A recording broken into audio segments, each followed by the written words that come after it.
Baik, selamat siang semuanya. Apa kabarnya? Ya, Bapak doakan semoga kita semua dalam keadaan sehat. Baiklah, pada hari ini kita akan melanjutkan mata kuliah manajemen keperawatan, di mana mata kuliah pada siang hari ini tentang perencanaan. Perencanaan dalam manajemen keperawatan. Video ini akan berlangsung kurang lebih selama 30-45 menit. Semoga apa yang Bapak sajikan bisa dipahami dan kemudian kita akan diskusikan di dalam grup kelas. Selamat menyaksikan. Baik, pokok bahasan kita pada kelas hari ini adalah ada 4, yaitu konsep perencanaan, tujuan perencanaan, syarat, dan komponen perencanaan. Mari kita lihat satu persatu, dimulai dari konsep perencanaan. Perencanaan ini adalah proses awal, ya, proses awal atau proses pertama dalam manajemen keperawatan. Ya, di sini ada 2 referensi yang seharusnya banyak sekali ya yang terkait dengan perencanaan ini dari para ahli yang disajikan. Tapi pada kesempatan ini Bapak hanya berikan 2 referensi yang mungkin lebih pas ya dengan bidang keperawatan. Kita lihat dari Siagian dalam Kelihat dan Akemat. Kalian kalau punya buku model praktik keperawatan profesional, nah, di situ disebutkan bahwa perencanaan adalah keseluruhan proses pemikiran dan penentuan secara matang hal-hal yang akan dikerjakan di masa mendatang dalam rangka pencapaian tujuan yang diharapkan, gitu kan? Nah, artinya apa? Artinya suatu rencana kegiatan tersebut dipikirkan matang-matang. Supaya apa? Supaya nanti bisa memberi petunjuk dan mempermudah pelaksanaan kegiatan tersebut. Ya, bagaimana kegiatan itu dilaksanakan, kapan kegiatan itu dilakukan, apa yang harus dilakukan, itu semuanya sudah jelas.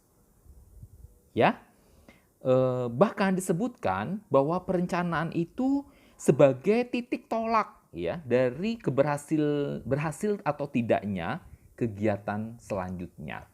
Jadi yang menentukan ini sebenarnya perencanaan.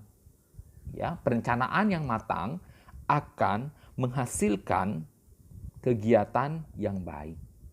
Gitu. Ya, ada juga referensi dari Gillis ya 1994 yang disebutkan bahwa proses pengambilan keputusan manajerial tentang identifikasi langkah-langkah tindakan, memperkirakan efektivitas tindakan, dan menyiapkan karyawan untuk melaksanakan. Ada banyak kata kunci di sini, ya, pengambilan keputusan. Baik, dalam pengambilan keputusan, seperti pada pertemuan di awal dulu, Bapak sudah jelaskan bahwa pengambilan keputusan didasarkan pada bukti-bukti ilmiah, data-data ilmiah. Ya, contohnya laporan kegiatan sebelumnya. Ya, indikator-indikator mutu. Itu kan pakai data semuanya ya. Itulah sebagai dasar untuk pengambilan keputusan. Nanti di pertemuan berikutnya kita akan belajar SWOT, analisa, ya, SWOT. Nah, itu nanti mempermudah kita bagaimana menyusun perencanaan, menentukan prioritas yang mana ya kegiatan yang harus saya lakukan pertama, yang saya prioritaskan terlebih dahulu, begitu ya. Nah, jika ada alat bantu tersebut, barulah kita bisa mengambil keputusan.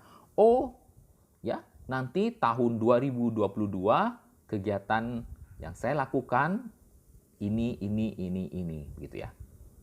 Atau yang jangka pendeknya, bulan depan kegiatannya ini, begitu. Tentang identifikasi langkah-langkah tindakan yang artinya sudah diperkirakan nih atau diancang-ancang nih. Apa kira-kira ya tindakan untuk mencapai kegiatan tersebut apa saja? Ya sudah ada kan?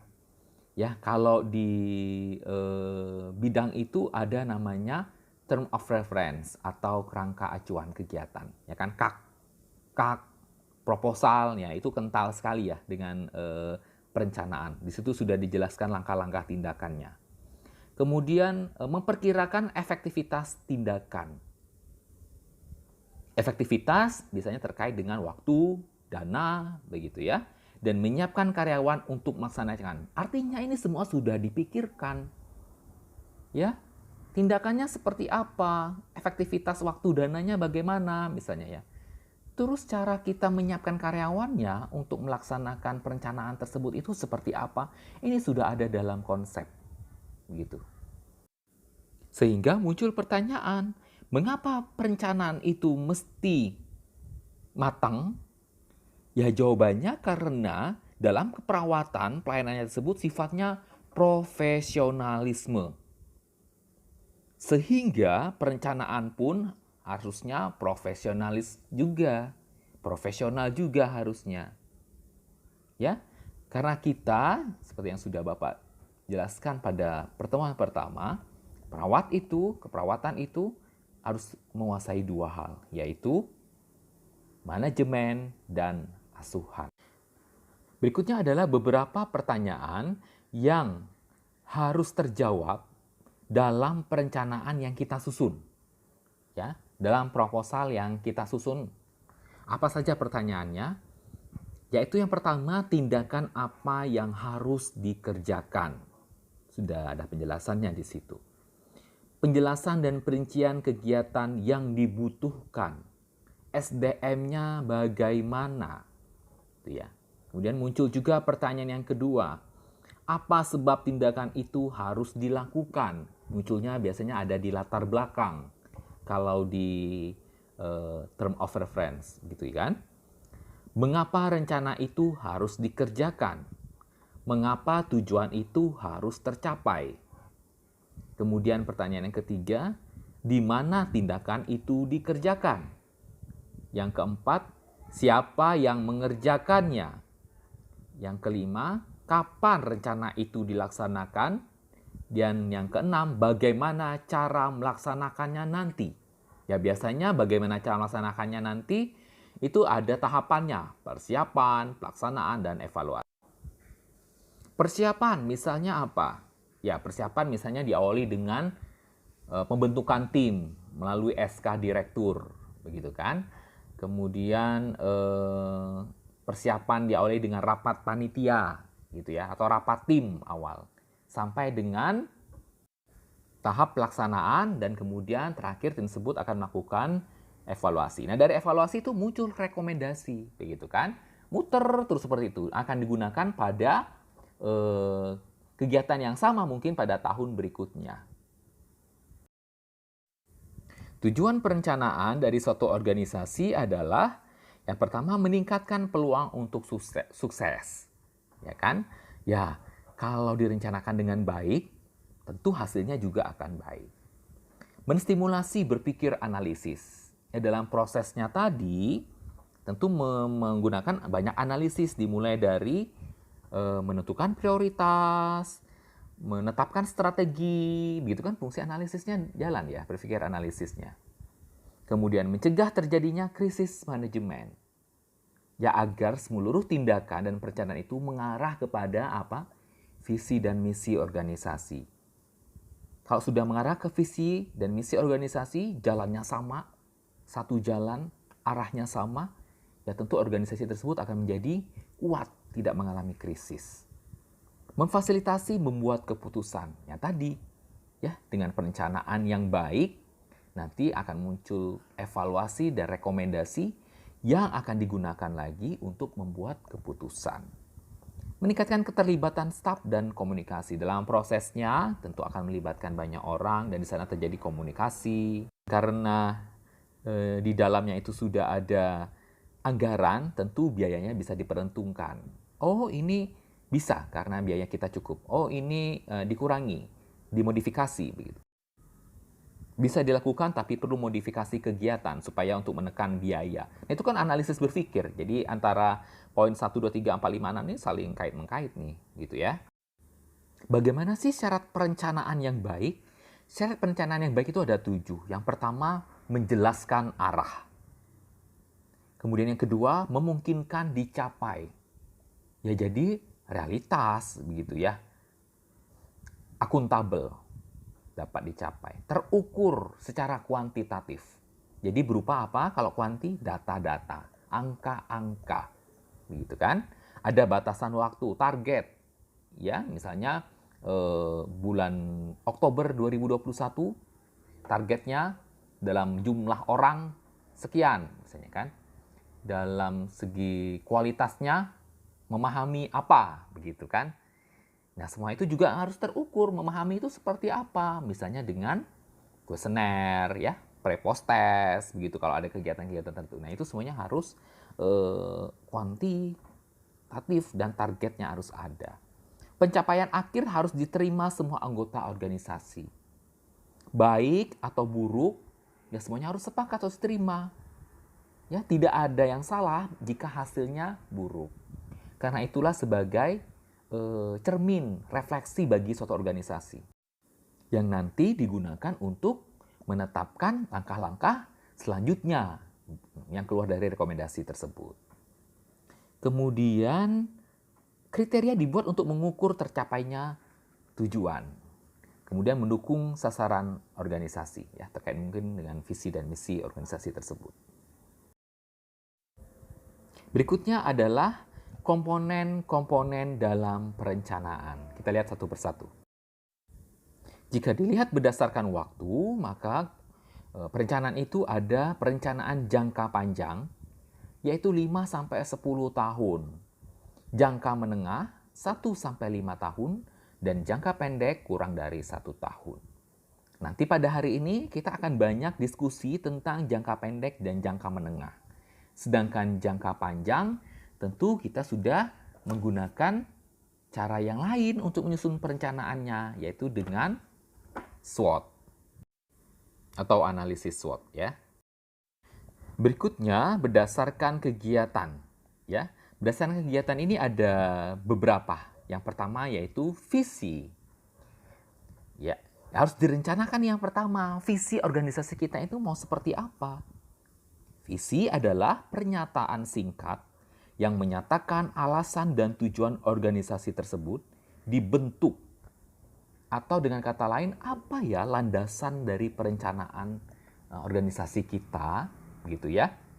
Nah, setiap organisasi di mana tempat Bapak Ibu sekarang yang sudah bekerja, itu ada visi rumah sakit, visi puskesmas. Nah, itu adalah alasan dan tujuan mengapa rumah sakit dan puskesmas Bapak Ibu itu ada. Gitu loh, ya kan? Nih, ada contohnya, kata-kata visi. Menjadi pusat rujukan layanan unggulannya apa misalnya kan? Bagi masyarakat Bangka Belitung. Nah, kurang lebih seperti itu. Setelah visi ada misi. Misi adalah pernyataan yang menjelaskan tujuan organisasi dalam, itu bukan dan ya, tapi dalam mencapai visi yang telah ditetapkan. Jadi, setelah ada visi, muncul tujuan organisasi. Rumah sakit dan puskesmas Bapak Ibu itu apa tujuannya? Ada di tempat Bapak Ibu sekarang, itu apa? Karena tentu rumah sakit di daerah Sungai Liat, visinya, misinya akan berbeda dengan rumah sakit yang ada di Jakarta, visi misinya.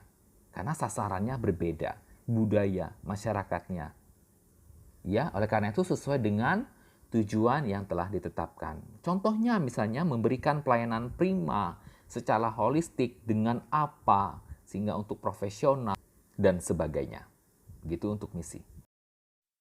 Dengan visi dan misi yang seperti itu, maka perlukah kebijakan khusus yang dikeluarkan oleh manajemen, begitu kan?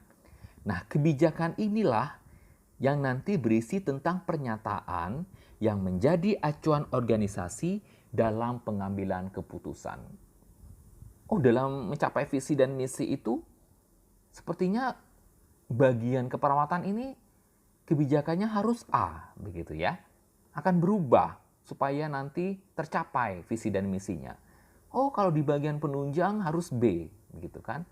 Oh, di bagian umum, bagian kepegawaian harus C. Semuanya bersatu padu, ya, bersatu padu dengan satu arah yang sama menuju visi dan misi. Namun catatan di sini adalah kebijakan itu sifatnya adalah mempermudah. Ya kan? yang tadinya A, namun karena visi misinya yang ingin dicapai yang sudah disepakati itu adalah seperti ini, maka supaya mudah dicapai, muncul kebijakan. Jadi kebijakan itu sifatnya mempermudah pelaksanaan, mempermudah staf, gitu ya, mensejahterakan staf. Kebijakan itu bukan sesuatu yang malah menyulitkan. Gimana mau tercapai kalau kebijakannya semakin sulit? Ya visi misinya juga tentu akan semakin sulit dicapai, ya kan? Begitu. Kata-kata kebijakan misalnya apa? Misalnya untuk mencapai visi dan misi tersebut, kebijakannya kepala ruang yang tadinya tidak perlu tes, sekarang wajib fit and proper test. Nah, itu contohnya. Mungkin ada yang muncul pertanyaan, loh bukannya itu malah tambah susah? Harus fit and proper test, menyulitkan staf, begitu kan? Oh, saya pikir tidak. Artinya apa? Semua orang, semua perawat mempunyai kesempatan yang sama untuk menjadi kepala ruang. Itu kan? Mempermudah nggak bagi yang tidak punya kesempatan? Bagi yang tidak pernah muncul? Bagi yang tidak dekat? Bagi yang bukan saudara bos? Mempunyai peluang yang sama kan? Nah, ini yang disebut dengan kebijakan yang mensejahterakan staf, begitu, ya kan? Baik, mungkin visi, misi, filosofi itu termasuk jangka menengah atau jangka panjang. Sekarang kita masuk yang jangka pendek. Apa saja kegiatannya dalam manajemen? Yaitu yang pertama, rencana harian. Ya, rencana harian itu wajib disusun oleh siapa? Kepala ruang, ketua tim kalau dia menggunakan metode tim ya, dan perawat pelaksana atau PP. PP disebut juga dengan PA, perawat associate gitu ya. Nah, di rencana harian tersebut kegiatan apa saja yang harus muncul? Jika rencana hariannya itu kepala ruang, maka kegiatan yang muncul adalah terkait dengan asuhan keperawatan. Supervisi ketua tim, supervisi perawat pelaksana, itu harus muncul setiap hari. Kemudian jika dia sebagai ketua tim, Katim ya, maka kegiatan rencana harian yang muncul adalah asuhan keperawatannya. Dia merawat pasien siapa hari ini? Gitu kan? Tindakannya mau dilakukan apa? Kemudian supervisi dia kepada perawat pelaksana.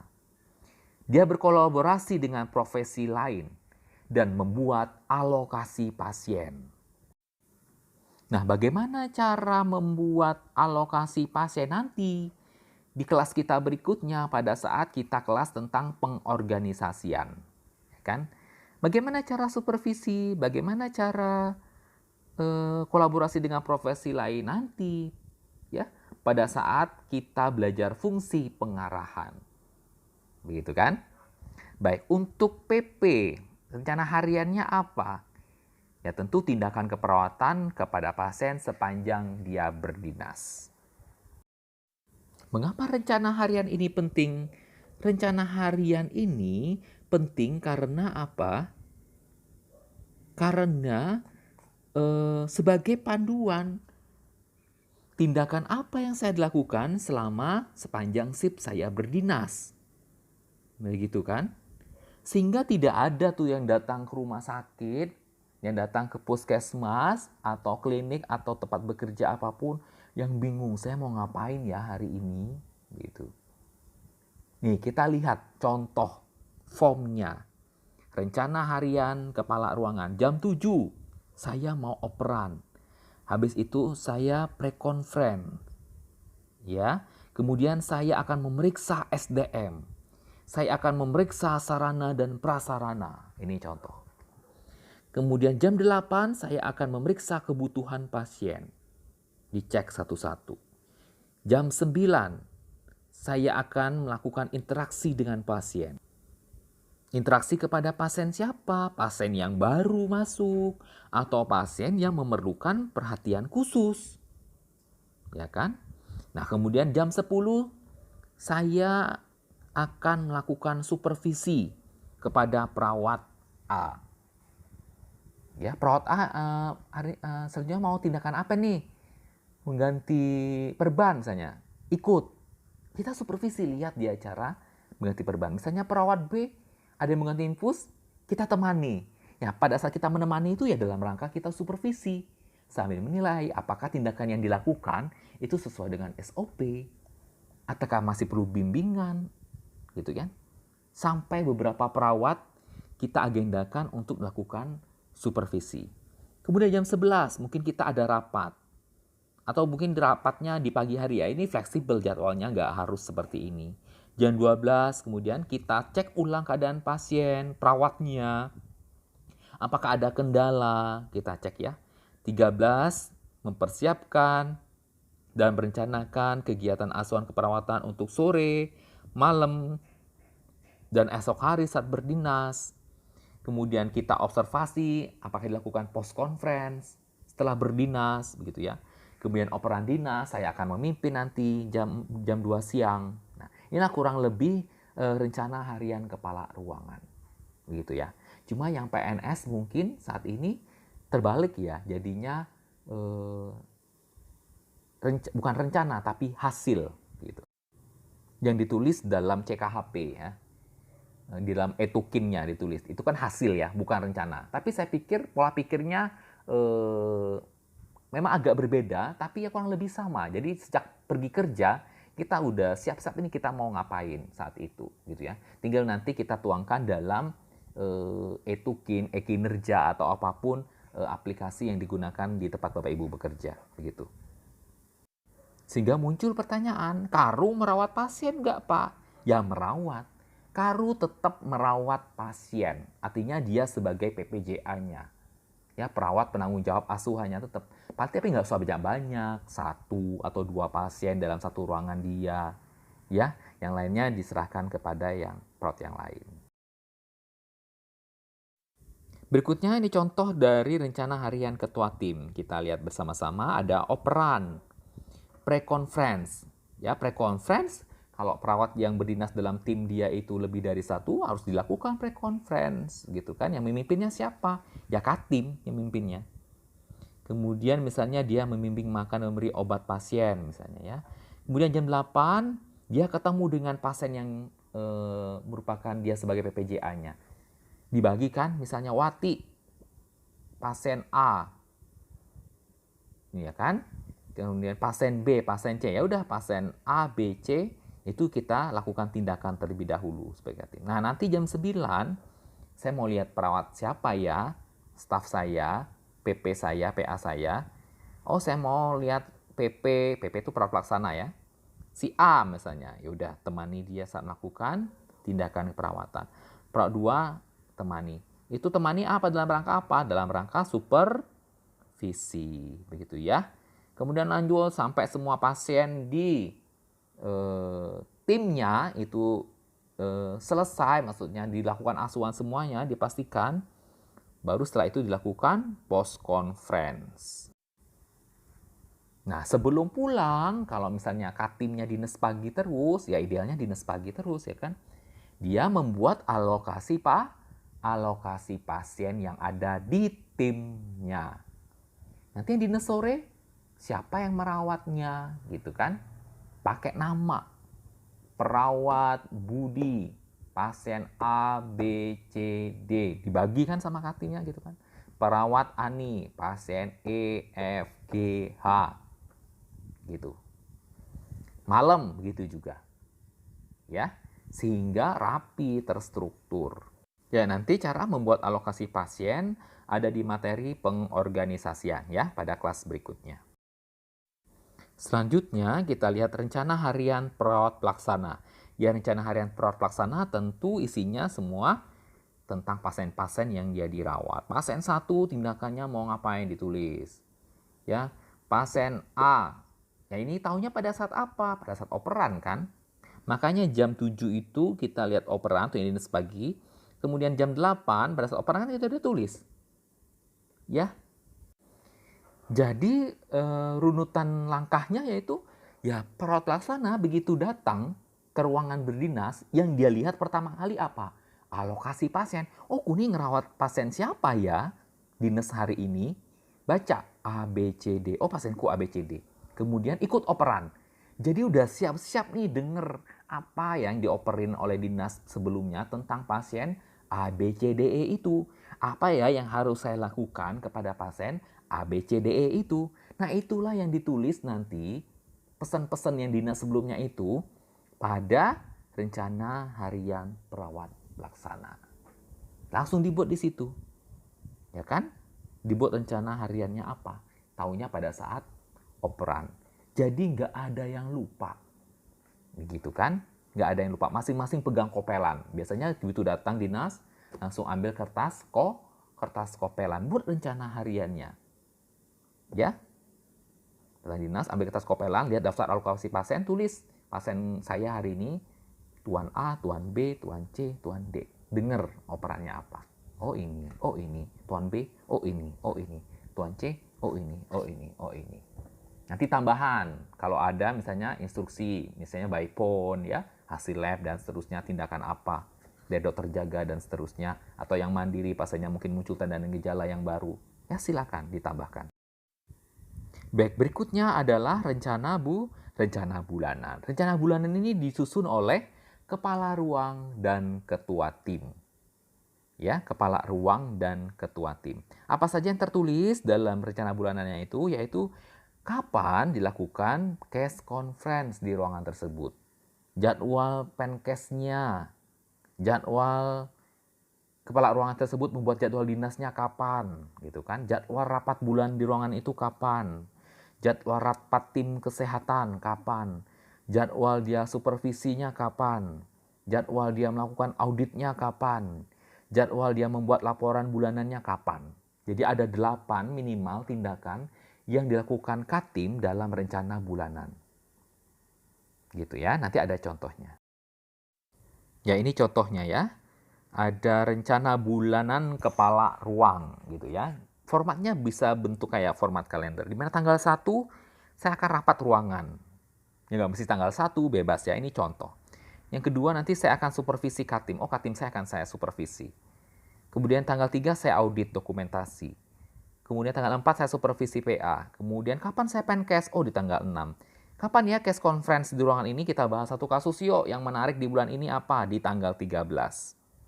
Audit di tanggal 17 lagi. Supervisi. Kemudian kapan saya nyusun jadwal dinas? Oh, di tanggal 22. Jadi untuk bulan ini, di bulan September ini saya susun di tanggal 22. Kemudian saya rapat koordinasi. Nanti rapat koordinasi itu bisa dengan ahli gizi, dokter, misalnya farmasi. Kita undang ke ruangan kita. Jika ada sesuatu ya yang ingin disampaikan itu di tanggal 29 misalnya ya, saya jadwalkan seperti itu. Nah, inilah contoh rencana bulanan kepala ruangan. Begitu ya. Berikutnya adalah rencana bulanan ketua tim atau Katim.